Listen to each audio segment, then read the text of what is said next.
Magandang hapon po sa inyong lahat, mga kababayan. Narito po kami ngayon sa Palayan. Kami po ay nag-harvest ng palay dito sa Barangay Higinda, Las Navas, Norte Samar. Ito na ang pinaghirapan ng aming team. Kami ay team Katropa. So, makikita nyo, ito, ilinagay na sa sako. Ito ay i-deliver na doon sa para gawing bigas. Kaya napakamahal pala ng bigas. Dito ko ngayon naintindihan na mahal ng bigas. Dati mura lang. Pero dapat ang gobyerno natin may suporta galing sa talaga sa Department of Agriculture para i-develop, i-cultivate yung mga anihan ng palay. Kasi walang irrigation eh.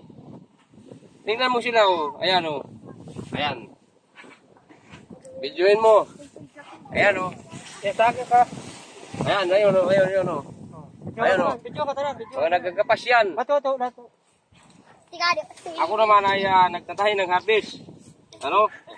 Para may makain sana ang dapat yung mga tupad na yan ng programa sa mga purpose.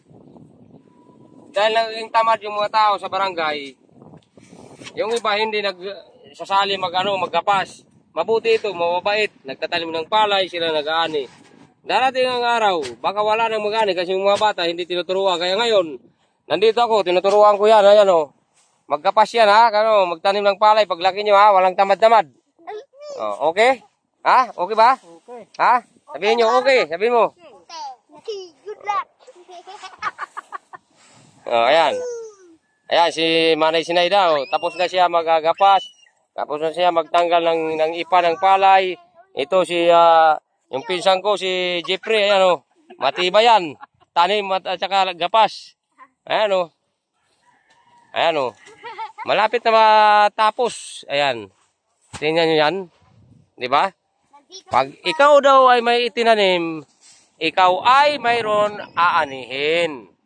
Kaya nananawagan ako sa gobyerno na i-encourage talaga yung mga magsasaka at sa mga tao sa barangay na tumulong magtanim ng palay at magkapas ng palay para mayroong pagkain tayo.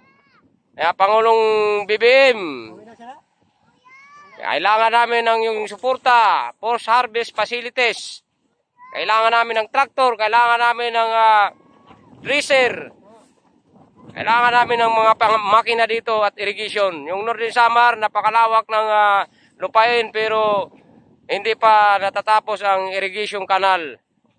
20 years na mula na umpisa ng HCAP until now, wala pa.